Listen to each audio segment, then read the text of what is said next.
Hi guys, I'm Tani from the Facebook page Surviving Abandonment with BPD. As a lot of you may know, I have been pretty down and depressed lately because I've been going through a very painful breakup, and as a result of that I've been very depressed, very down. But I went to see my counsellor on Monday. I have a counsellor in my university. She's really nice. And we were talking about it, and she gave me a lot of good tips about going through breakups that I wanted to share with you guys. Now, breakups are hard for everybody, but I feel like it's exceptionally hard if you have some kind of mental disorder, especially BPD, because of things like emotional dysregulation, fear of abandonment, not really knowing who you really are. All those things make breaking up with someone really difficult.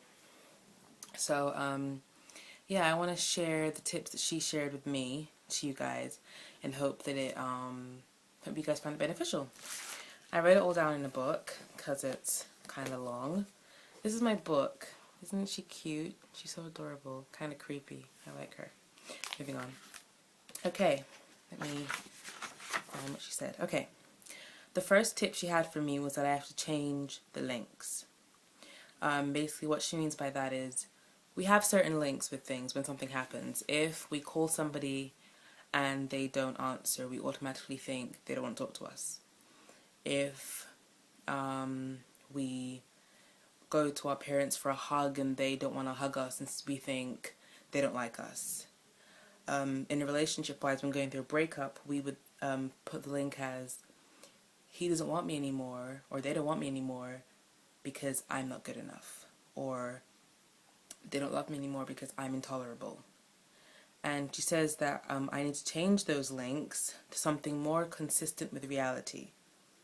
So that's something like, instead of thinking he or she doesn't want me anymore because I'm intolerable, say the relationship didn't work out because my symptoms were too hard for them to deal with, or something more realistic, something that doesn't put the blame solely on you, or something that doesn't make your worth go down or your esteem go down. Yeah, so basically change the links. She says that you should change the links even if you don't believe it emotionally, and that if I repeat it to myself, I will eventually make it more real. Just like with affirmations, if you repeat something to yourself, you may not believe it at first, but it eventually makes it more real. The next point that she gave to me was help starts from within. No outside help will truly help if you don't start helping yourself. And she was saying that going to actual therapy, none of that will actually help unless I help myself. I have to put in the work. It's when I'm alone and when I'm feeling like doing things that are self-sabotaging, I have to put in the work, and I have to commit to recovery and commit to dealing with this, or nothing she says or anybody else will really help. And that's something that we should really think about, because sometimes we can get really dependent on mental health professionals to kind of guide us through things and kind of help us. And of course they're meant to be there to support us, but we kind of forget that it's down to us. So when you're feeling, we have to basically know that if we do certain things, it's going to put us in a certain state or give us a certain emotion, and we have to try and help ourselves not get to that certain state, if that makes sense. I'm not very good at explaining things, but yeah.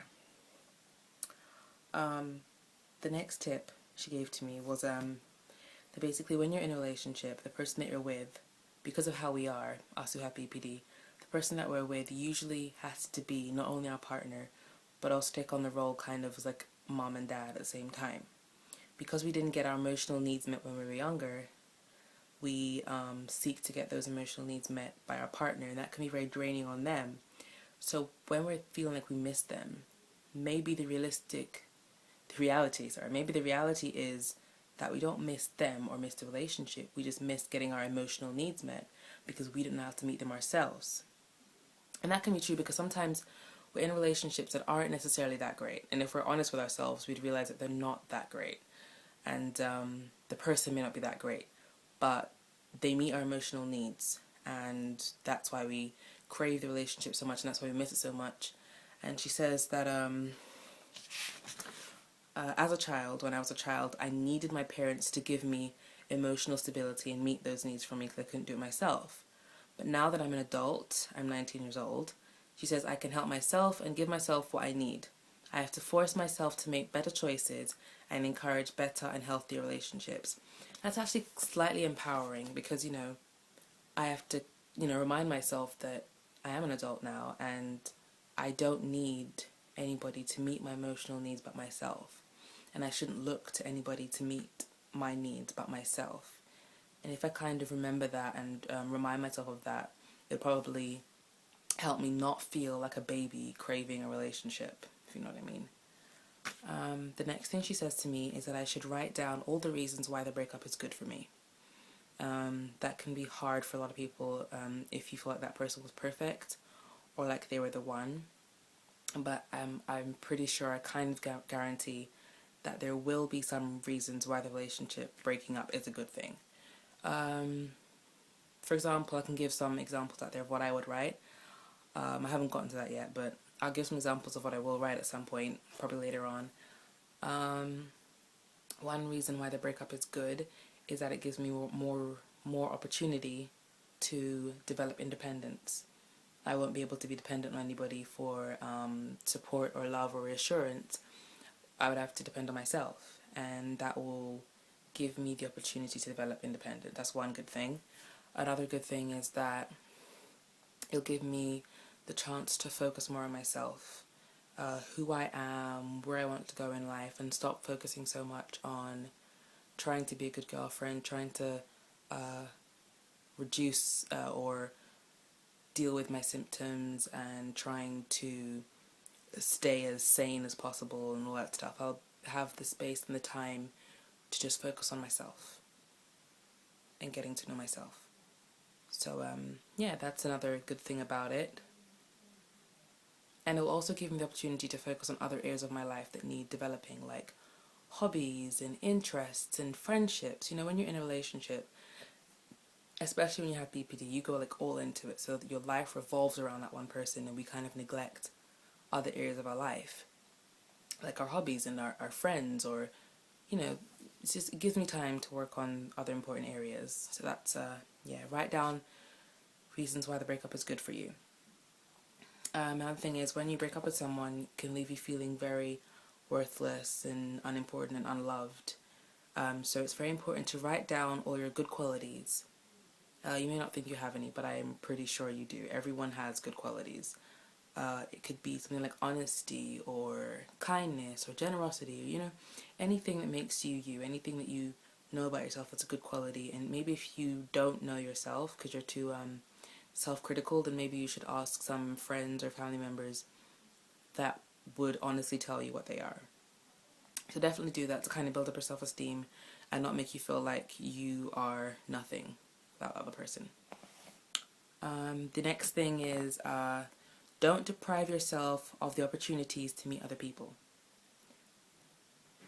When you give yourself to somebody in a relationship and you just kind of put the whole of yourself in the relationship, and when they break up with you or say they don't want you or fall out of love with you, whatever, it can leave you feeling like there's no point getting to know anybody, there's no point trying in relationships, and you will probably push everybody that you know away.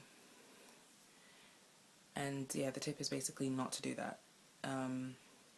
Because if we do push everybody away and decide that we never want to be with anybody again, friendship-wise or relationship-wise, we're actually depriving ourselves of the opportunity to meet people who actually could be compatible with us.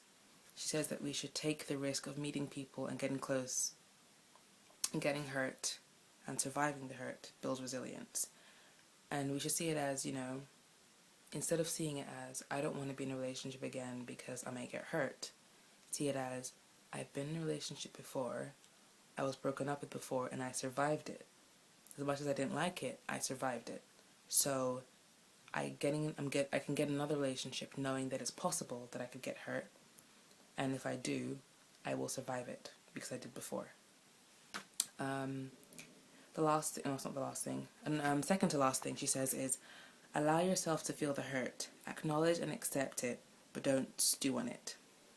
Think, how can I change things around right now?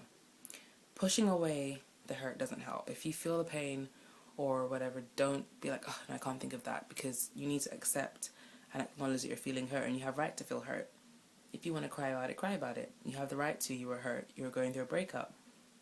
But don't stew on it, and don't start playing all these sad songs, overthinking and remembering all the good times about the relationship. That's not what you should do.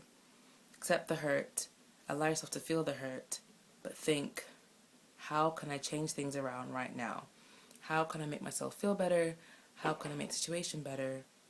What can I do? That's a positive thing to do in that situation.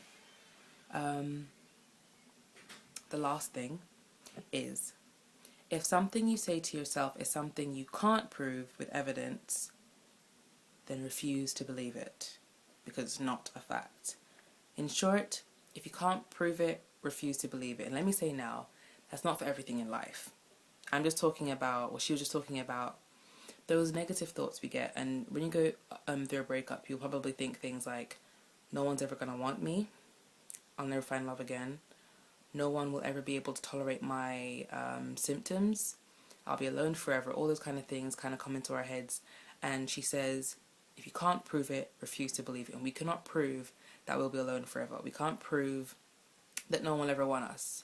If we push everybody away and don't try to meet other people, then maybe you will be. Which is why she says, don't deprive yourself the opportunity to meet people. But we can't prove that no one's going to want us or we'll be alone forever. So don't believe that. That's all the tips that she gave me.